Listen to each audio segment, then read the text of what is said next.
In many situations, unexpected events can disrupt a borrower's ability to make timely loan payments. Whether missing a mortgage payment or facing unexpected medical expenses, loan terms may need to be adjusted.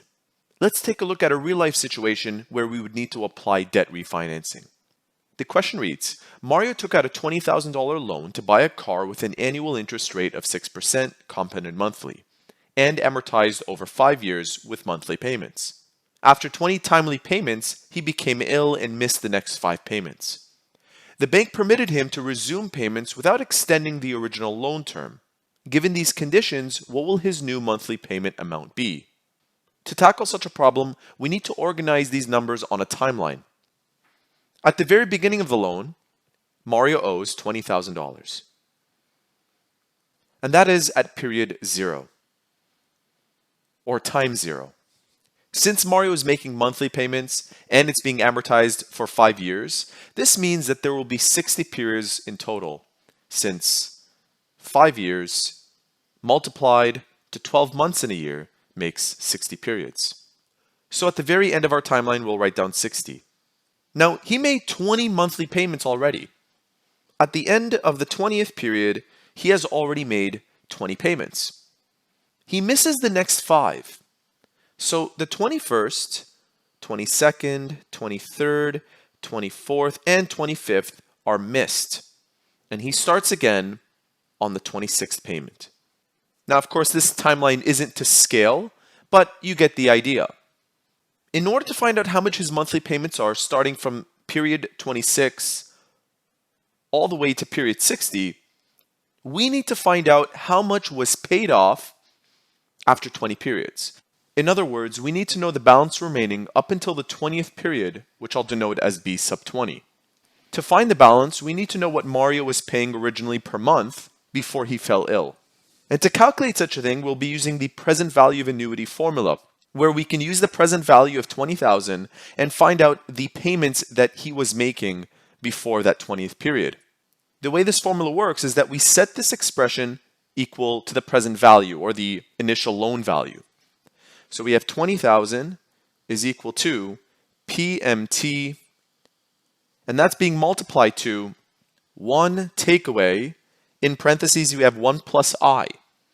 Now the interest rate was compounded monthly, and it was at 6%.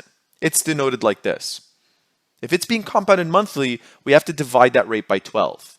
If we divide it by 12, we get the value of I being 0.5%. So we have in parentheses 1 plus that value divided by 100, 0.005, and it's being raised to the power of negative n, where n represents the total number of periods, and we know that it is 60. What we have to do from here is solve for PMT, which is the payments being made every month. We can solve for PMT by dividing both sides by the value of that expression. So on your calculator, take 20,000 and divide it by 1 takeaway. 1 plus 0.005 is 1.005, raising to the power of negative 60. And at the bottom, we have 0.005. This means that he was paying $386.66 roughly every month. Notice that I rounded to 2 decimal places. Now, to find the balance at B sub 20, we need to find out how much the future value of 20,000 would have been through compound interest, and subtract from that the accumulated value of 20 months worth of paying in $386.66 plus interest. So we'll take the future value up until the 20th period and subtract from that the accumulated value, which we'll denote as S, and apply this formula to find it. All right, so here we go. The future value is computed using that expression, 20,000, 1 plus I, which is 1.005, raised to the power of 20, and we subtract from that the accumulated value of those 20 months. So 386.66 being multiplied to that expression, 1.005 raised to the power of 20 take away 1 over 0.005. This will give us the balance up until the point he got sick. Here's how it's done on your calculator. We end up with a balance remaining of $13,986.13. Now remember, Mario didn't pay anything for the next 5 months. So what we have to do next is find the future value of this amount up until the 25th period. So again, we'll be using the future value formula like we used before to find out how much this value would have grown at 6% interest compounded monthly. So we're going to find the future value of that amount at the 25th period. We'll take 13,986 decimal 13 and multiply it by 1 plus I, which we found to be 1.005. And because we're deferring this for 5 months, n will equal to 5.